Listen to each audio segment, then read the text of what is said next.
Hi, Maggie here, and as a vocal coach, it is my privilege and honor to work with passionate singers just like yourself. If you love to sing, but maybe believe that you're not good enough yet, that you can't really learn to sing those high or low notes without hoarseness, or maybe you struggle with insecurities, well, then this podcast is for you. During our time here together, you'll get tips, tricks, and motivation to grow as a singer, develop your voice, and make your big singing dreams come true. So, ready to take your singing to the next level? Let's go.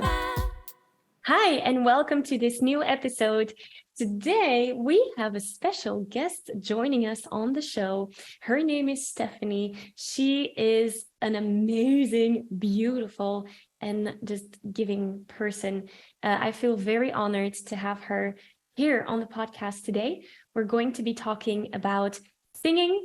We're going to be talking about branding as an artist, because many singers, they want to move forward with their singing. They want to share that with others, whether that's through performing or through, choirs or singing in a band.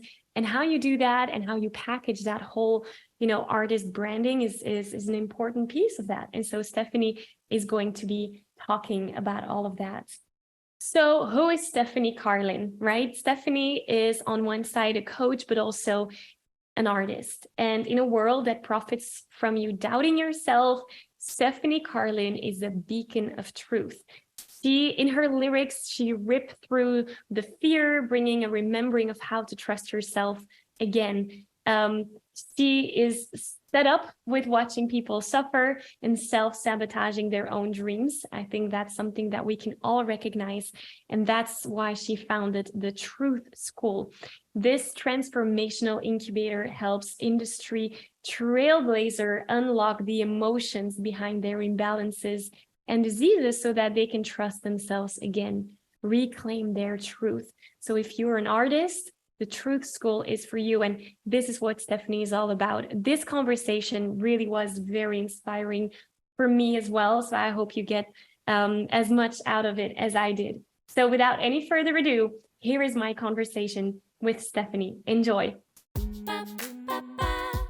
Hi, Stephanie. Great. So great to have you here. Thank you so much for joining me for this conversation. I'm so happy to be here, Maggie. Thanks for having me on your podcast. Yes, you're so welcome. So we were just talking and there were so many beautiful things flowing out of your mouth when you were talking about your band. And I just want to pick right up there.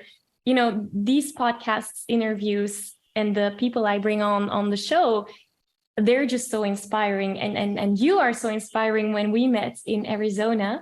And so you were talking about your band right now. Can you just recap what you just said before we started this whole thing? I would love to. I have been a musician for 17 years. I've performed maybe close to 1,000 shows. I've been in so many different projects.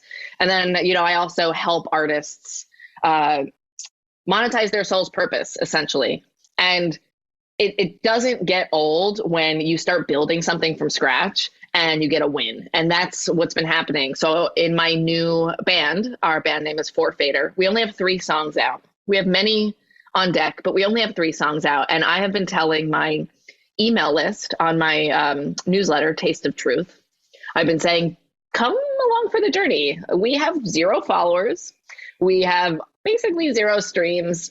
And I would like to invite you to see me mess up, screw up, take wrong detours, have failures fall flat on my face along the way as I figure out what our brand is. Because what I preach all the time to my clients, my truth schoolers, is we cannot intellectualize or pre-plan what our brand is. Our brand is an expression of our soul. And we have to be just on the court, in action, figuring that shit out. So I said to my email list, okay, come along. I kind of need you to be my little support group as we figure this out. So it was month after month after month we tried so many different strategies and pivots to find our voice on social media. We hired the big fancy agencies. Oh, spoiler alert, that didn't work because they can't tell me what my voice is as an artist. And then just a few months ago, we were promoting our single called In Time. And all of a sudden, Maggie, I like found the secret sauce. And for me, I was very surprised by what the secret sauce was. You know that button on Instagram, like under a post that says boost post? Yeah. Okay, so you're a great marketer. You're great at business strategy. We know as marketers, don't use it. Don't press that button. No, you don't. You big dumb stupid. Don't press that button. That is a waste of your money. Go into the back end of Ad Manager, get a highly targeted niche. Do not flush your dollars down the drain by clicking the boosted post button. And so I was at this point where we had so many dead ends, and I was like, what the hell? This music is so good. Our branding is not that bad that nobody should be seeing this. Screw it. I'm going to press the boosted post button and just see what happens. And it was like a faucet turned on. And our exact dream fans started flooding in, DMs like crazy, performance opportunities, paid performance opportunities. Our Spotify numbers started to climb very quickly. And that was only 3 weeks ago. And I am like over here cackling. I've tried it on multiple other accounts on Instagram that I manage because I don't just build my own brand. It doesn't work. It doesn't work at all. So for some reason, the algorithm shined a light on us and said, okay, we're going to have this boosted button work. And we know branding and social media is not a one size fits all thing for people. So that's what I found. And each person listening, you know, your thing is going to be different, but it was such a win to be so tenacious and to keep trying and failing and failing and failing and failing and having that failure be nothing while believing in the product so much. And then seeing this amazing win that's been happening. There's so many things I want to dive into in what you've just told us. And it's so beautiful how you started out saying, hey, I've got this project. I'm going to fail. Please come along with me when you send that out to your email list. I think that's very inspiring because the singers I work with, most of them are in the beginning stages of singing in front of other people. I don't want to call it performances because some of them are singing in a choir. Others just started their own band and are still in their rehearsal spaces. Others do perform, and some of them are even getting paid performing regularly. So when you're talking about failure and inviting people to go on along with the ride, you know, I think that is such an important lesson because they're waiting for it to be perfect. They're waiting for it to be a finished thing. I don't want to mess up with anything. My brand has to be on point. You know, maybe they're not even there yet at their brand identity. They're just at the stage of it all has to be perfect. So knowing that you are so open to your followers and your people that you know, your fans saying, I'm going to mess up. That took a lot of courage, I can imagine. What is some kind of words of advice, or what was your state of being? What was going on through your head when you send out that very first email inviting people to go with you on that journey? And how can beginner singers do that as well? I spent over a decade being obsessed with looking good. And you know what it got me? It got me really right about when I look good, but it didn't make me happy. It didn't actually share the mission with the world that I want to share. And the thing that lets me be so shameless is that I am 1000% rooted in what I call my spiritual mission as an artist. My spiritual mission takes me out of my own mind. My spiritual mission takes me out of my own insecurities. My spiritual mission takes me out of the human obsession with looking good. Mm-hmm. And it has something be so much bigger. I can't make it the impact I want to make on this planet through the law of sound if I'm more concerned with looking good and making sure everything's perfect before I ship my work. And that is something that takes muscle. That is not something that I could really intellectualize my way through. I had to show up and be a little shameless over and over and over again and ship shitty work over and over and over again in order to like normalize it for myself. Now, I didn't go into that like consciously thinking I'm going to ship something that isn't good. But when I have perspective looking back on what I've done even 6 months ago, even when we started this brand. I'm like, oh my God, I cannot even believe we thought that was that was something acceptable to put on the internet.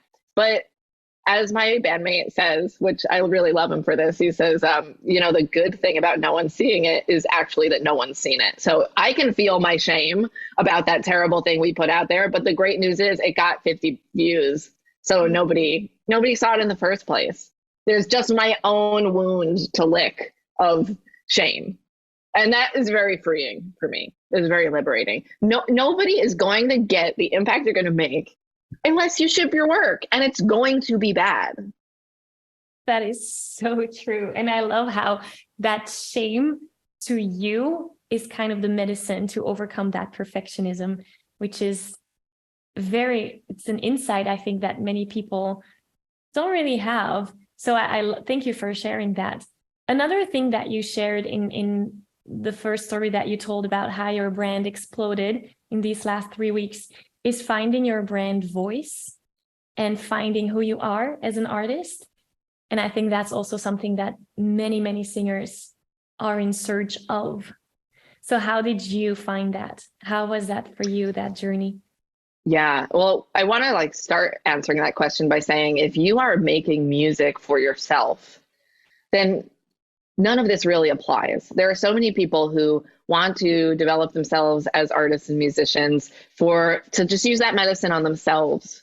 Mm-hmm. And that's a really beautiful, special thing. Not everyone needs to be out there in the world, blasting people with content or making that their life. So if you are making music just for yourself, oh my gosh, the energy of infinite intelligence is running through you to serve as medicine for you. And that's a beautiful thing. However, there are many people who want to make a living and a career and a legacy out of their art. And there are a million other people who are going to come in and do that for you. What I mean is that you can't really sit around just waiting for this to happen. Now, I already lost what your question was in my preamble. Can you tell me again what your question was? I think you almost answered it. So my question was that brand voice, finding who you truly are, finding what you as an artist, what the brand is. You said you were working with very high experts on social media. Yeah. And so how did you find your brand voice? And you partially answered it by doing it yourself, not involving with anyone else. Because some people wait for that label or that, product producer contract, and they're not really doing what they want to do. But is there something more to that, or how was it for you? So thank you. It started with me not having words to explain the music, right? And we've all seen those posts. It's this is my song. Here's my song. It's out today. I hope you like it. Mm-hmm. And you post some visual that kind of shows the song, but not really. And I am I really am a master copywriter with my clients, with my truth schoolers in business strategy. But I kept seeing that when I was promoting my music, I couldn't find the words to articulate anything except here's the song. I hope you like it. And I really needed to take a look at that for myself. I said, Stephanie, you claim to be this wordsmith.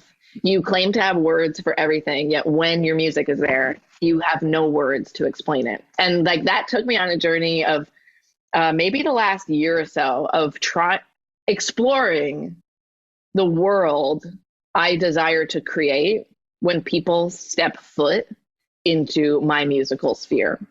Wow. Because, and I'm sure everyone listening can empathize with that the world you're creating with your music is so much more than just the song. There's an imprint of a visceral experience that so many artists desire to leave people with in their music. And I knew we were creating a world. I knew, okay, we built our recording studios in Airbnbs in the middle of national forests in order to make this record. I knew there was an encoding, a deep encoding of the natural world in this music, but I didn't want to be heady about it. I didn't want to do big philosophical exploits. I couldn't find the words to figure it out. So that's what I started to go on a journey with. And now, we are pretty settled in what our brand is. When you step into our world, and our world is really just on Instagram. That is the world. Like, that's our chosen platform. We have a bit of a following on TikTok too, but when you step into our Instagram world, there is like a truth vibration transmission of a feeling of the magic and mystery of the natural world. And that is what we call our brand voice. And that is what leads. That is the filter in everything that we put out. Now, I'm not claiming to be an expert on it in my particular brand yet. We still mess up all the time. We still put out things that maybe are incongruent with that leading brand tone, but the guideposts are there, and like, we know who we are. And like, I treat this as a business. I don't treat this as a fun hobby. Like a business knows who they are in the world and what they provide for people, and they have the language to express it. And so that mindset continues to orient me when I'm working on my music. And it also keeps me from taking like really crappy gigs as a musician too. Thank you for saying that. And I just want to put that in bold letters for our listeners. When you want to, so that's what you said, when you want to come out with your music, many people see that as a hobby. And the mindset shift that you shared with us is seeing it as a business. So tell me more about the crappy gigs, because I think every artist went through that phase. How do you say no to projects that don't light you up? How do you say yes to projects that give you energy? Like, how do you make those decisions? And how do you say no? I think that's a big question that many people have.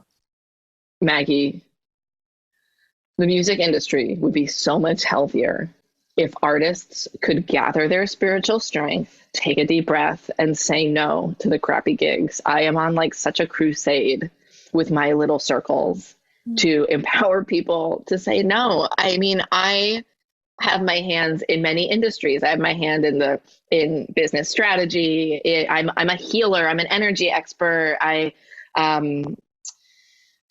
do all this branding work with my truth schoolers, but there's something so messed up, particularly about the music industry and how everyone is expected to work for free, work for pennies, spend months on a project for $50, for $200, for $500 to not be paid your actual worth.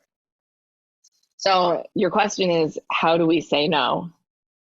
That is a really deep self-worth conversation. And as someone who works with energy, and I'm sure so many musicians are just energy workers working through the law of sound. That's what I like to say. So we're all very deeply intuitive and psychic in our own ways and empathic. But when my energy, I'll speak for myself, when my energy is corded into the group consciousness of the music industry, you then start to feel like a black sheep or like inappropriate for saying no, because everyone around you in that industry is saying yes to things that don't pay well, that work you to the bone for not enough compensation. It's profoundly dysfunctional.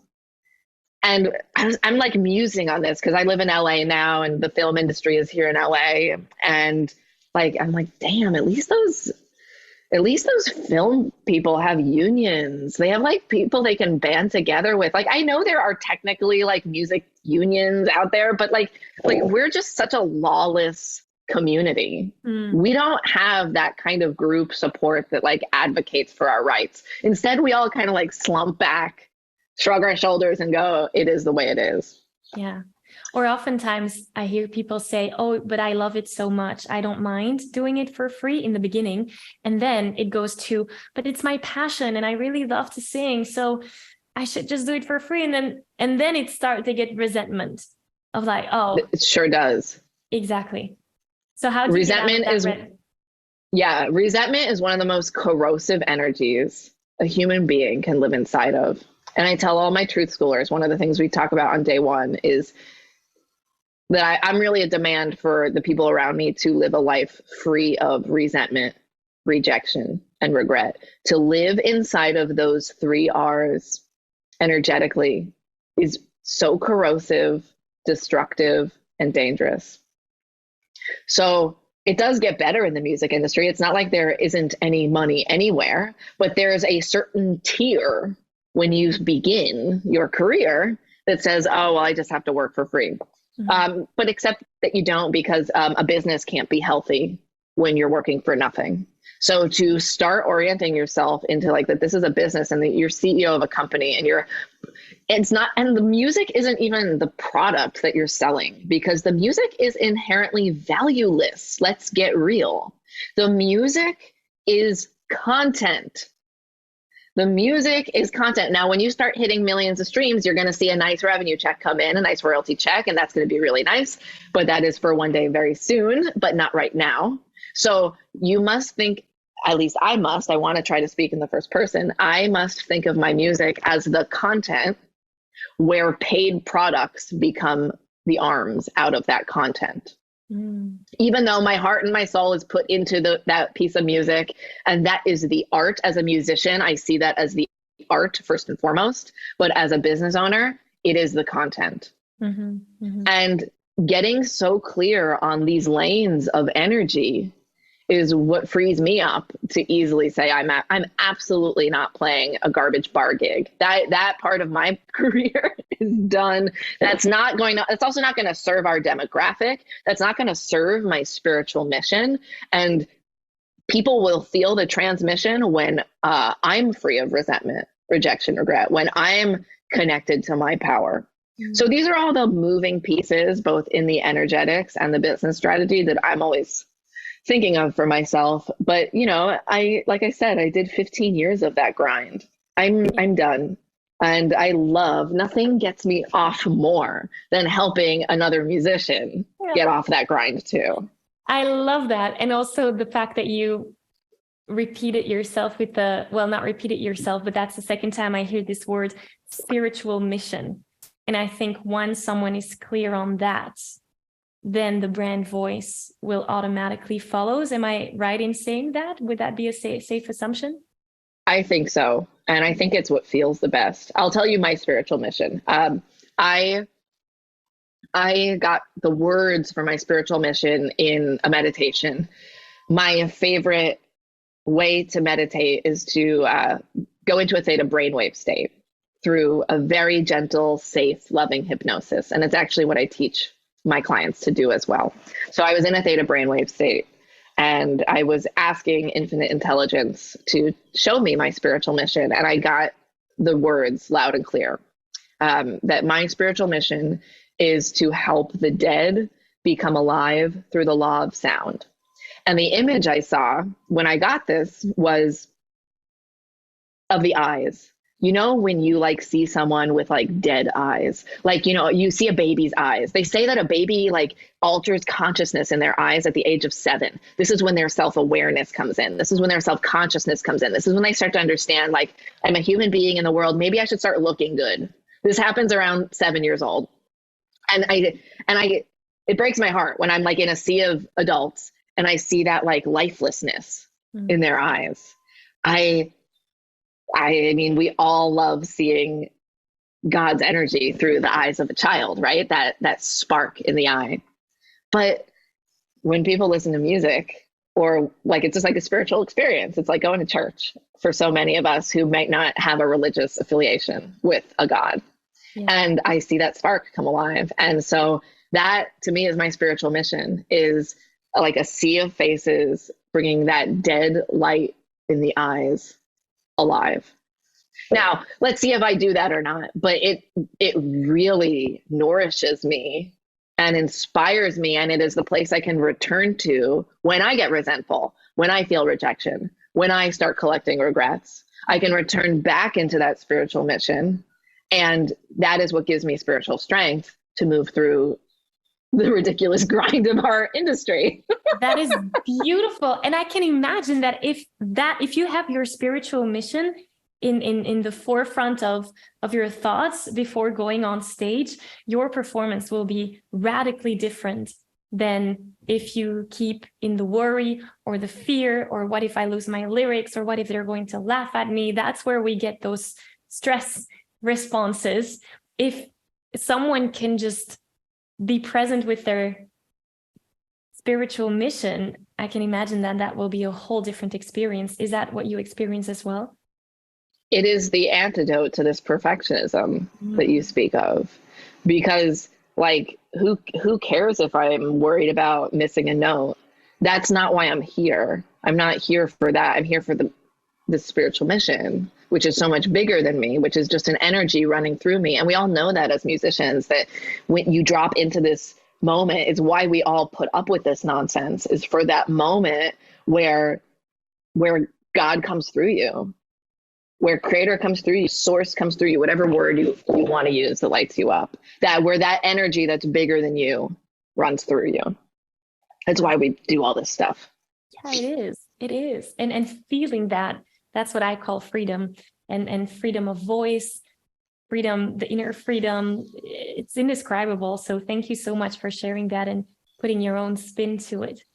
There's so many things I want to ask you and talk to you about, but if it's okay for you, let's pivot to, well, let's go back to that branding, because I know that is something that the singers I work with struggle with.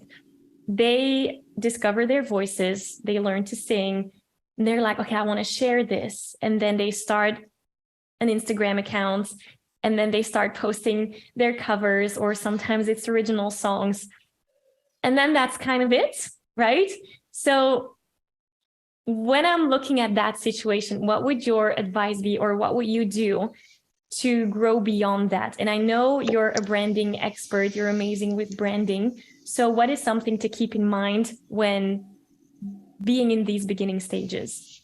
I've been thinking about this a lot in terms of art lately, because my new conclusion is you have to be a weirdo, and you have to be willing to be a weirdo. So there's this like human condition that makes us want to be liked, and we'll do anything to look good. It's just what being human is. We're wired for that. We want to be with the pack. We don't want to be excluded. However, it's 2023 and everybody and their grandmothers is on the internet trying to be an influencer.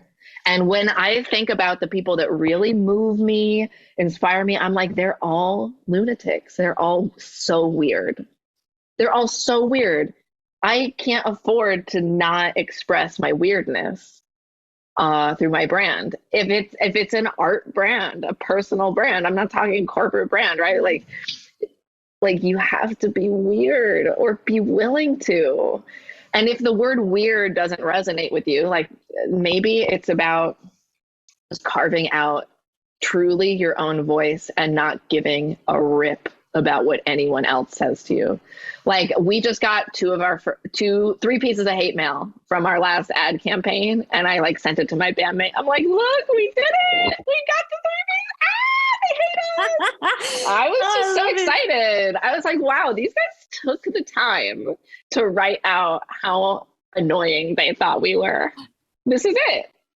This is such a confirmation that we are going in the right direction. This is so That's how I see it. How you share, because see that many singers would see that as failure, or as, oh no, they don't like me, and then they go into that, dark place. And I just love how you celebrate those hate mails. We need to do that more often. So thank you for sharing that.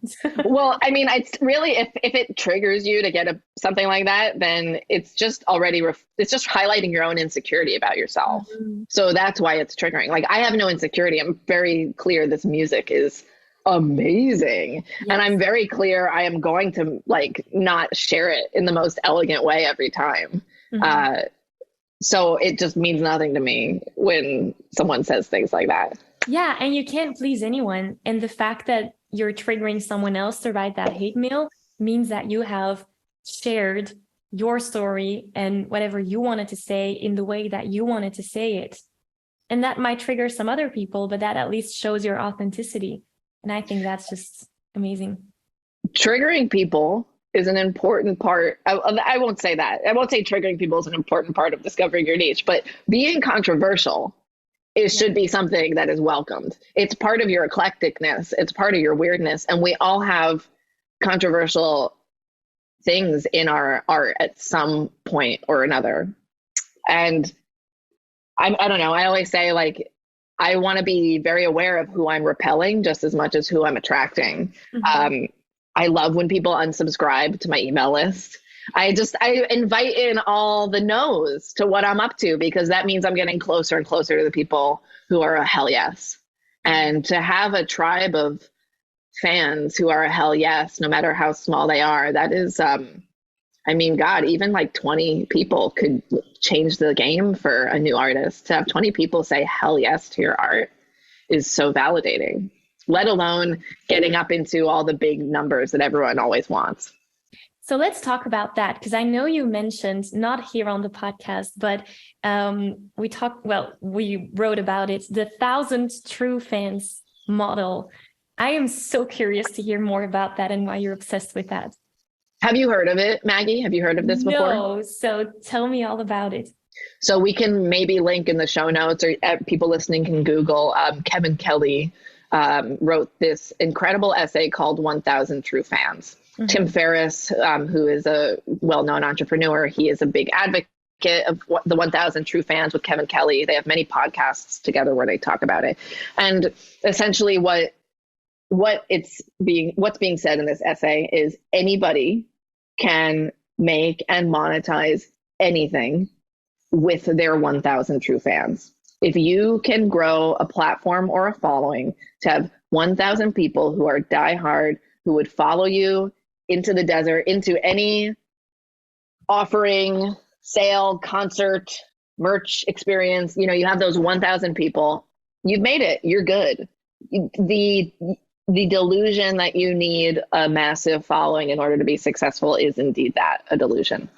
And so I love this. I find it to be true in my own life. I've run online businesses with lists of 99 people, 300 people, 600 people. I have really not that big of an interest in growing massive followings. If it comes, cool. And if it doesn't, great. But I've kind of made it even smaller for myself. I am now playing with 100 true fans. I actually am wondering, like, do we really need 1,000 true fans? Probably to have a healthy business. That is a great goalpost. But for the person who is starting out, who wants to validate their offer to the world, which for artists often means validating yourself to the world, a benchmark of 100 true fans can change your life. Yeah. That's what I think. What do you think? Yeah, well, we totally agree. I mean, 100 people, just imagine singing in front of 100 people. That's a lot of people. Exactly. Yeah. Wow. Stephanie, I could keep on going, but I think we're going to wrap it up here. Is there anything else that you want to share with our listener? And also, please share where they can reach out to you, where they can find you. But any last words of wisdom that you want to talk about? Well, I'd actually really love to, dive deeper with your community. So, as a special gift, you and I have set up a masterclass happening on June 8th. And hopefully, if you're listening to this after June 8th, the replay will be available for you to watch. And I'd like to do a masterclass with you called Sync Your Energy to 100,000 Followers. So the premise of this is if 100,000 followers came to you tomorrow, would your energy actually be prepared for that? Would your branding actually be prepared for that? Do you have the capacity to hold that number of people? And so I've built a couple platforms up to that number, and it takes something to hold that quality of a fan base. So together in this masterclass, we're actually going to look at some energetic practices to welcome and invite that caliber of energy in. And I'm quite excited for this. It's going to be a really great fusion of very practical branding strategy and energetics. Yes, we're going to continue the conversation. I'm already looking forward to it. This masterclass will be in the Singing Insiders, the membership. I will email everyone about it so that they can sign up. I will link below this episode as well so that they can sign up and join us for that. Yeah, I'm very excited. So how can they connect with you on Instagram, for example? Find our band on Instagram. Our handle is Forfader. That's our band, ForeFader, and you'll see we have a small community there. But if you looked at my insights and my metrics, you'd see how quickly it's growing from some of the strategies we talked about today, which is nuts.